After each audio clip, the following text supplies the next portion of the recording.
आध% कोई बाहर हो सकते हैं कहीं, जिनकी बदकिस्मती रहे। अब मैंने बोल दिया ना कि बाकी कोई भी दिक्कत हो तो आप वीडियो में कमेंट कर सकते हैं, और वीडियो पूरा देखिएगा आप लोग, हम गुजारिश करेंगे। वर्दी छोटा बड़ा नहीं होता है, बस आप जहां भी जाइए अपना एक परचम लहराइए, आप अपने क्षेत्र में ईमानदारी पूर्वक काम करिए, लोग आपके। अच्छा सर, मेरा एक सवाल और होगा कि करेक्टर सर्टिफिकेट भी बनवाना? नहीं, ये देखिए। जय हिंद दोस्तों, मेरी मौजूदगी इस समय पटना के गांधी मैदान में है और मेरे साथ बात करने के लिए गुरुजी सर हैं। और इस वीडियो में हम बात करने वाले हैं बिहार पुलिस 21,391 का जो रिजल्ट जारी हो गया। उसके बाद आप लोग का बार बार कमेंट आ रहा है कि सर योगदान कब से देना है, और क्या वहाँ जाना है तो बैग पैकिंग के साथ जाना है या फिर वापस आने का मौका मिलेगा। बहुत सारी चीज़ों पे हम सर से बात करेंगे, क्योंकि sir already Bihar police selected है, आप लोगों को पता होगा। तो सर से जानकारी लेना मुझे ज़्यादा सही लगा, इसलिए हम सर के पास चले आए हैं। सर स्वागत है। बहुत बहुत धन्यवाद।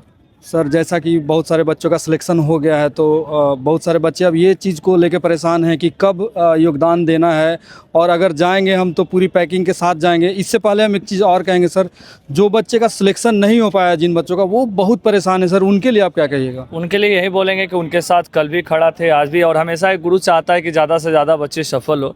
और कहीं कुछ लोग किसी कारणवश आज इस रेस से बाहर है, किसी भी कारणवश, वो चाहे शुरुआती में वो लोगों को भी आज खल रहा हुआ ये कट ऑफ देख के, जिनको फिजिकली में लड़कों को कम टाइम मिला, और साथ ही साथ वो भी लोग आज थोड़ा सा देख के डिप्रेशन में होंगे कि कहीं ना कहीं लड़कियां हमारे सीट पे ज़्यादा काबिज हो गई। और शायद लड़कियों का उतना ही सीट दिया जाता जितना उनका था, 35% प्लस 3%, 38%, माने 8,000 से कुछ ज़्यादा सीट ऐसे में होता लड़कियों का। लेकिन आप अभी देखेंगे कि नंबर ऑफ़ कैंडिडेट की संख्या काफ़ी ज़्यादा लड़कियों ने सफलता हासिल की है। यानी बिहार पुलिस पे एक तरह से देखा जाए दबदबा तो लड़कियों का रहा है। तो हम यही कहेंगे कि कुछ नहीं, हार, आप ये नहीं सोचो कि हम अपने लाइफ में हार गए हैं, अब मेरे से कुछ नहीं होगा। जहाँ आप हारते हो एक नई शुरुआत होती है, बस उस शुरुआत करने की देर है। जितना देर आप सोचने में तुम टाइम वेस्ट कर रहोगे, उससे बढ़िया कि तैयारी में लग जाओ, आप अपने मंजिल तक पहुँच जाओगे। और आपके मन में ये भी प्रश्न चलेगा कि हम RTI कैसे करें, या हम अपना नंबर कैसे जाने। हमको लगता है कि हमारा रिजल्ट होना चाहिए, मेरा अंक होगा, बहुत सारे ऐसे बच्चे होंगे। तो मैं सारे लोगों को बता दूं, ऑनलाइन या ऑफलाइन, आप जो एड्रेस होता है, आयोग का जो एड्रेस है, उसी एड्रेस पे आपको मेल करना होता है, और उसमें अपना रोल नंबर और अपना लगाना होता है, अपना पूरा जो आपके एडमिट कार्ड में जो आपका रोल नंबर, नाम, पापा का नाम, डेट ऑफ बर्थ, जो सारा चीज़ है, जिस डेट में आपका फिजिकल, रिपोर्टिंग टाइम जो है, शिफ्ट जो है, ये सारा चीज़ लिख के मेंशन करना होता है। और तब जाकर को आपका RTI का जवाब मिलता है कि आखिर किस कारण बस आप यहाँ से बाहर हुए हैं। तो ये उनको ये जानकारी मिल गई। अच्छा, बहुत सारे बच्चों के मन में ये भी संशय बना हुआ है सर कि मेरा रनिंग में 40 मार्क्स होगा मिनिमम, फिर भी वो क्वालिफाई नहीं किए, तो उनको आप क्या कहिएगा? वो बहुत परेशान है, बहुत सारे बच्चों का बहुत। हमारे पास भी लगातार ऐसे लड़के और कुछ ऐसी लड़कियों का भी कमेंट कॉल बार बार आ रहा है। आज तो कुछ बच्चे RTI भी करने गए थे, किए भी है। तो मैं अब क्या ही बोल सकता हूँ, जो चीज़ आप देखे नहीं है, आपने टाइमिंग, आयोग आपको बोर्ड दिखाता नहीं है। और साथ ही साथ थोड़ी सी कभी हमको एक चीज़ पे और डाउट लगता है, जो गोला वाला नंबर है ना, उसमें हमको डाउट लगता है। डाउट ये लगता है कि यदि पहला अटेम्प्ट में लड़का का ही मान लीजिए यदि 19 से भी बीगा, या 18 ही बीगा, 18 प्लस 19 प्लस, यदि दूसरा तीसरा अटेम्प्ट में वो कम बिकता है, तो यदि पहले जो वहाँ पे गाइड कर रहे हैं, जो भी सिपाही के ही वहाँ पे कांस्टेबल या हवलदार रैंक वहाँ पे खड़ा रहता है जहाँ गोला रहता है, तो वो क्या होता है कि बोलते समय किसी का मिस्टेक हो जाता है, इस वजह से 4 अंक घट जाता है। जैसे पहली बार में हम 19 आपको बीगे, 19 लाइन पे बीगे, या 19 प्लस बीगे, 20 से कुछ कम रहा, तो हमारा तो ऐसे अंक होता है 21। लेकिन दोबारा हम बीगे तो 18 या 19 के बॉर्डर पे गया, तो सीधे समझ रहे हैं, जब वो व्यक्ति यदि पहले को उसके माइंड में नहीं रहा, क्योंकि वो दिन भर फिजिकली एक्टिविटी करा रहा है, तो हर आदमी सोचता है कि जल्दी जल्दी जल्दी जल्दी, देखिए लगातार ये भर्ती प्रक्रिया चलती है, तो कभी कभी इंसान उब जाता है। उनके उबने की वजह से काफ़ी लोग इस रेस से भी बाहर हो जाता है। हमको लगता है कि वहाँ पे भी कुछ ऐसी गड़बड़ी होती है, जिस वजह से लड़के जो अंक अपने गोला में भी जोड़े होते हैं, वहाँ पे थोड़ी सी वहाँ पे वो लोग वो लिखने में या वहाँ पे वो बोलने में कुछ गलतियाँ कर बैठते हैं। क्योंकि ऐसा शिकायत हम अधिकतर गोला में वहाँ भर्ती प्रक्रिया में भी सुनते थे और अभी भी सुन रहे हैं। अच्छा, आपने अभी बात की कि रनिंग में जो टाइमिंग होता है वो दिखाया नहीं जाता है, बताया नहीं जाता है, तो क्या लगता है जो अगली बहाली है उसमें ये आपको लगता है ये होना चाहिए? प्रेस कॉन्फ्रेंस हुई है, आप स्पष्ट तौर पे आप सुने होंगे, देखे होंगे भर्ती फॉर्म डलवाने के टाइम में भी, कि आप आंदोलन नहीं करिएगा NCL EWS के लिए। आप सारे एक तरह से कंफर्म था, वो बोल रहे हैं, वो कह रहे हैं कि इस बार तो मौका दिया, हम अगला बार नहीं देंगे। दूसरा ये भी उन्होंने बोला कि आप अभी से तैयार रहिए, आपको फिजिकल क्राइटेरिया दर्शाया गया है, बताया गया है कि अब 19,838 भर्ती प्रक्रिया में फिर ये फिजिकल क्राइटेरिया है और फिजिकल में ही आपको अच्छा अंक लाना होगा और फिजिकल के आधार पे ही आपका मेरिट होगा। तो आप ये नहीं कहिएगा कि हमको रिजल्ट के बाद किसी को 20 दिन मिला, 1 महीना मिला, 3 महीना, ये स्पष्ट तौर पे कहना था। ये प्रेस कॉन्फ्रेंस नहीं, इससे पीछे वाला प्रेस कॉन्फ्रेंस देखा जाए जब फॉर्म अप्लाई होने वाला थे तो चेयरमैन साहब का स्पष्ट तौर पे कहना है कि हम आपकी कोई बात को सुनेंगे नहीं।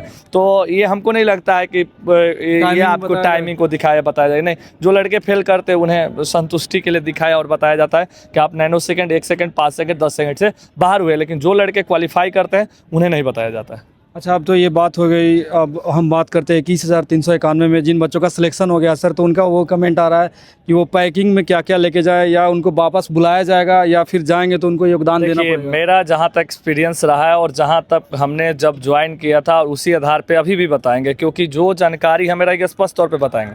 जब आप योगदान देने जाएंगे तो सबसे पहले आपको एक आवेदन लिखवाया जाता है और वहाँ पे आवेदन ऐसा नहीं कभी से लिख के घर से लेके जाना है, वहाँ पे आपको वाइट पेपर भी मिलेगा और वहाँ एप्लीकेशन का जो ढांचा रहता है वो सारा चीज़ लिख के सटा हुआ रहता है। उसी आधार पे आपको अपना एप्लीकेशन लिखना होता है और सारा डॉक्यूमेंट्स आपका वहाँ पे जब आप योगदान देंगे, जिस डेट में देंगे, हम तो एक चीज़ और बोलेंगे कि आप शुरुआती डेट में ही जाइए दीजिए, क्योंकि सिपाही नंबर वहीं से आपका तैयार होता है। तो आप मेरे से पहले कोई हो गया तो हमसे थोड़ा सा सिपाही में उसका पहले आएगा और सीनियरिटी में भी वो पहले आएगा। तो हम तो यही कहेंगे कि आप पहले दीजिए योगदान, पहला दिन ही कोशिश करिए जाइए। ऐसे तो काफ़ी लंबा टाइम रहता है, 20 दिन, 25 दिन, 1 महीना का टाइम है बीच में। हाँ, 1 जून से 1 महीना का आपके पास टाइम है, कभी भी जा सकते हैं, लास्ट तक भी जा सकते हैं, लेकिन आप शुरुआत में भी जा सकते हैं। अब देखिए ये चीज़ें जमा होती है, उसके बाद वहाँ पे पहला प्रक्रिया बहुत सारे बच्चों को बहुत जगहों पे रखा जाता है, लेकिन बहुत ऐसे भी जगह है जहाँ पे कि बच्चों को नहीं रखा जाता। बोला जाता है कि हम आपको 2 दिन, 4 दिन, 5 दिन में, 8 दिन, 10 दिनों में कॉल करके हम लिस्ट जारी कर देंगे, आपको व्हाट्सएप ग्रुप के माध्यम से जोड़ देता है, या लोग बोलता है कि हम आपको कॉल करके बुला लेंगे तो आप आ जाइएगा। लेकिन हम अधिकतर जगह ये देखा जाता है और ये हम आप लोग को ये जानकारी देंगे इस वीडियो के माध्यम से, ऐसे कम ही जगह होता है कि जब आप योगदान देने के बाद आपको वहाँ से घर भेजा जाता है। यानी जब आप जाएंगे अपना सोने, हाँ बिल्कुल, अपना सोना ओढ़ना और खासकर मच्छरदानी, ये चीज़ और ड्राई फ्रूट्स वगैरह आपको लेके जाना होगा, खाने के लिए कटोरी ये सब लेके जाना होगा, कुछ कपड़े लत्ते भी लेके जाना होगा, ये सारा चीज़ आपको लेके जाना होगा। बहुत सारे बच्चों के मन में भी चल रहा होगा वर्दी सिलवाएं, क्या करें, ये भी प्रश्न चल रहा होगा। तो वर्दी आप अभी भी सिलवा सकते हैं, लेकिन यदि अभी नहीं सिलवाना चाहते तो कोई बात नहीं, कोई दिक्कत, कोई प्रॉब्लम नहीं। आप नॉर्मली कपड़ा भी, बाल दाढ़ी भी रखे हैं, बढ़ाए हुए हैं, कोई दिक्कत नहीं, अभी कोई दिक्कत नहीं।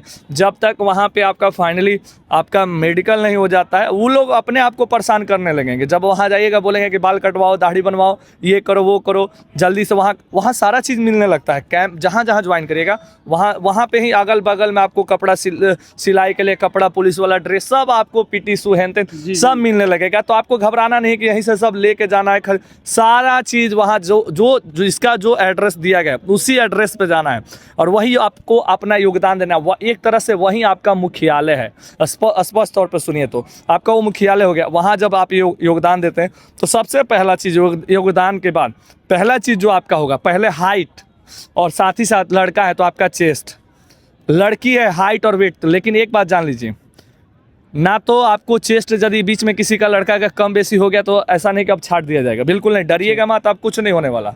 दूसरा, वेट लड़कियों का ऐसा कुछ नहीं कि कम बेसी 48 किलो का मापदंड था, अभी क्या घट गया या बढ़ गया है, तो ऐसा कुछ होने वाला नहीं है। लेकिन हाँ, हाइट मैं दावे के साथ बोल रहा हूँ, हाइट में यदि यहाँ पे आपका हो गया था कोई बात नहीं, यदि वहाँ पे आपका हाइट जो जिस कैटेगरी में आते हैं यदि नहीं पूरता है तो मैं दावे के साथ बोल रहा हूँ कि आप वहाँ से घर लौट के आएंगे। यानी कहीं ना कहीं बिल्कुल लड़की का 155 और लड़का का 165 और कैटेगरी में 160 आपको चाहिए ही चाहिए। यदि हाइट में किसी प्रकार की कोई प्रॉब्लम है तो आप बाहर हो, तो उसके बाद फिर से आपका मेडिकल का प्रोसेस धीरे धीरे शुरू होता है और साथ ही साथ आपके बहुत सारे फॉर्म भराना शुरू होते हैं प्रॉन कार्ड के लिए। यानी पेमेंट वाले, जैसे मेडिकल इधर खत्म होते जाता है फॉर्म हाँ, ये भी आपका क्वेश्चन था हाँ कि पेमेंट कहाँ आएगा?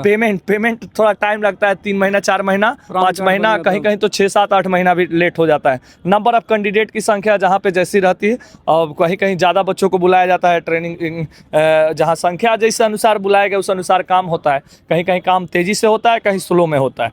इसलिए मैं सारे लोगों को और सारे भाइयों को बहनों को बोलूँगा कि जब भी आप योगदान देने जाएं तो पूरा पैकिंग के साथ जाएं, क्योंकि हो सकता है कि उसी दिन आपको वहाँ रखा जाए। यदि नहीं भी रखा जाएगा तो आप अपना सामान लेके आ जाएंगे, अगला बार जाएंगे पुनः सामान लेके जाएंगे, क्योंकि वो लोग बता देंगे। कुछ ही ऐसा जगह होगा जहां आपको नहीं रखा जाएगा, अधिकतर जगहों पे आपको रख लिया जाएगा, इतना ध्यान रखिएगा। मैं स्पष्ट तौर पे बताऊं, पुनः बोलना चाहूँगा कि कुछ ही ऐसे जगह होंगे, कुछ ही ऐसे जिलों में जहाँ पे आपको भेज दिया जाएगा, केवल आपका डॉक्यूमेंट्स लेके बोल दिया जाएगा कि ठीक है 2 4 5 दिनों बाद आइए, हम आपकी व्यवस्था करेंगे। रख रखाव, खाना पीना तो भी तो देना है उसको। बिल्कुल सर। ये सारी व्यवस्थाएं वहाँ पे नहीं हो पाती, इस वजह से दिक्कत होता है। लेकिन बहुत जगहों पे ये व्यवस्थाएं हो पाती है जल्दी में, और इसलिए वहाँ पे रखा जाता है। अब मेन है कमांडेंट के ऊपर।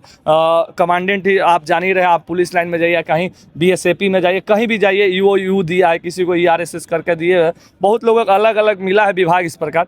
तो आप जहाँ भी जाएंगे आपका सर्वे सर्वा कमांडेंट, कमांडेंट का मतलब होता है एसपी, माने सिंपल तौर पर इसे बाहरी भाषा में समझाना चाहूँ तो वही एसपी होता है जिला में। वहीं आप किसी कंपनी में जाते हो तो वहाँ किसी कैंप में जाते हो तो वहाँ पे कमांडेंट हो जाता है, तो उन्हीं का अधीन होता है। वो अब कितनी विधि व्यवस्थाएं वहाँ पे बना के रख पाते हैं, ये काफ़ी कुछ वहाँ के कमांडेंट साहब पर निर्भर कर पाता है।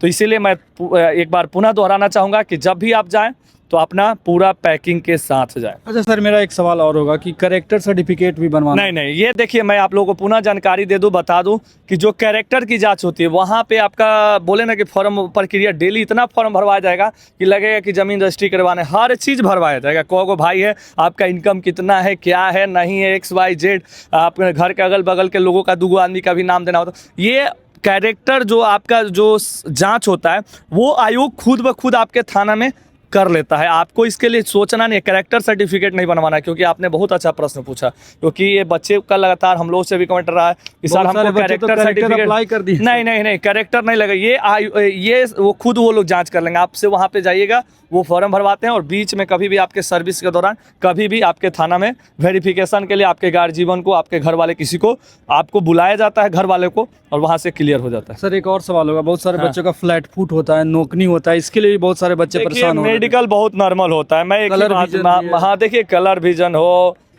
और साथ ही साथ नौकनी हो, दांत में प्रॉब्लम है, आँख में है, कान में, थोड़ी सी अब किस्मत की बात रह गई। वहीं बच्चे अब 1-8% कोई बाहर हो सकते हैं कहीं, जिनकी बदकिस्मती रहे। अब मैंने बोल दिया ना कि बहुत ही नॉर्मल मेडिकल होता है, बस एक प्रोसेस है, उस प्रोसेस को सिर्फ और सिर्फ पूरा किया जाता है। बहुत जगहों पे तो ऑन कैमरा नहीं बोलूँगा, बस हो गया, गए नियुक्ति पत्र, हाँ हो गया, देखिएगा बहुत सारे, लेकिन पब्लिकली करना सही नहीं है हर चीज़। वो मेडिकल कुछ नहीं होता है। हाँ, 1-2 ऐसा जिला है जहाँ मेडिकल होता है, जहाँ लोग कुछ बाहर भी हुए हैं, जैसे पटना का मेडिकल जो होता है थोड़ा सा टफ होता है, ऑन कैमरा बता रहे हैं, कुछ लोग बाहर भी हुए 84 से 15 में, बाद में फिर उनका ज्वाइनिंग हुआ है। 150 से ज़्यादा लोग थे बाहर, 150 से हाँ 150 से ज़्यादा लोग पटना में बाहर थे। तो यहाँ का थोड़ा सा मेडिकल है, बाकी जगहों पे काफ़ी नॉर्मल और आसान होता है। इसीलिए सोचे नहीं, घबराए मत, बिल्कुल हो जाएगा। सर जाते पटना वाले बच्चे भी नहीं घबराए, क्योंकि गुरुजी बोल दिए तब सबको लगता है कि सही बात बोलते हैं, तो आप घबराइए मत, माता रानी का आशीर्वाद है, बिल्कुल होगा। सर जाते जाते इन बच्चों को कुछ बोल दीजिए, क्योंकि अब बहुत जल्द ये राज्य सेवा में, हो सकता है देश सेवा भी करना पड़ जाए, तो इनके लिए 2 शब्द आप कुछ बोल दीजिए। मैं तो यही बोलूँगा कि आप भारत के लाल हो, इस मिट्टी के लाल हो, और अपने आप को इस मिट्टी में ही कुर्बान कर देना, इस मातृभूमि की सेवा करते करते। कि एक सैनिक बर्फ में चट्टान की तरह खड़ा है, बर्फ में है पाँव, आँखों में शोले जल रहे, दुश्मनों को देख दिल के भभोले जल रहे, है अकेला मगर 100 मारने के जिद पे अड़ा है, एक सैनिक बर्फ में चट्टान की तरह खड़ा है। तो रियल में आप एक सैनिक बनने जा रहे हो, आप एक सैनिक हो, और आपको अड़ना होगा, डिगना होगा, आंधी तूफान से कभी भी आपको नहीं घबराना होगा। कहे कि सर्दी गर्मी बरसात गोलियों के गूंज से भला कब पीछे हटा है, वो जानता है आज भारत माँ को खून की ज़रूरत पड़ गई, इसलिए उसकी छाती तोपों के आगे तन गई। वो जान गया कि आज भारत माँ को खून की ज़रूरत पड़ गई, इसीलिए उसकी छाती तोपों के आगे तन गई। एक सैनिक बर्फ़ में चट्टान की तरह खड़ा है, बर्फ़ में है पाँव, आँखों में शोले जल रहे, दुश्मनों को देख दिल के भभोले जल रहे। मेरे तमाम भाइयों और बहनों को, जितने सारे भाई बहन इस बार नए सिपाही बने, सभी को शुभकामना, बधाई है।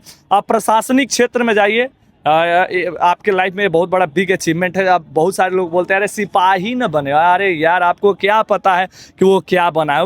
वो वर्दी से लव करता है, वर्दी वो एसपी साहब की हो और चाहे कांस्टेबल रैंक की हो, वर्दी तो वर्दी है, वर्दी से लगाओ। जिम्मेवारियाँ बड़ा होती है, वर्दी छोटा बड़ा नहीं होता है। बस आप जहाँ भी जाइए अपना एक परचम लहराइए, आप अपने क्षेत्र में ईमानदारी पूर्वक काम करिए, लोग आपके आने का इंतज़ार करें, जाने का नहीं।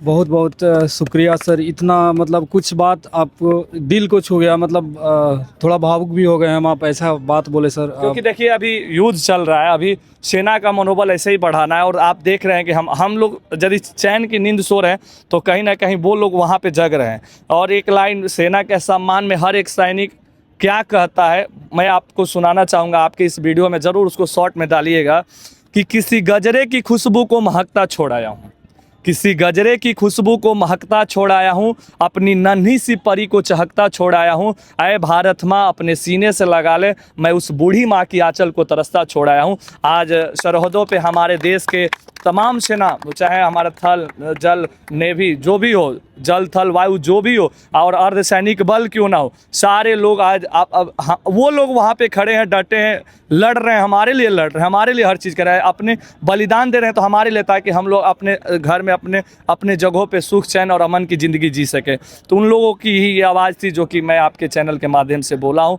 तो चलिए, हमारी अपनी सेना पे गर्व है। भारत माता की जय।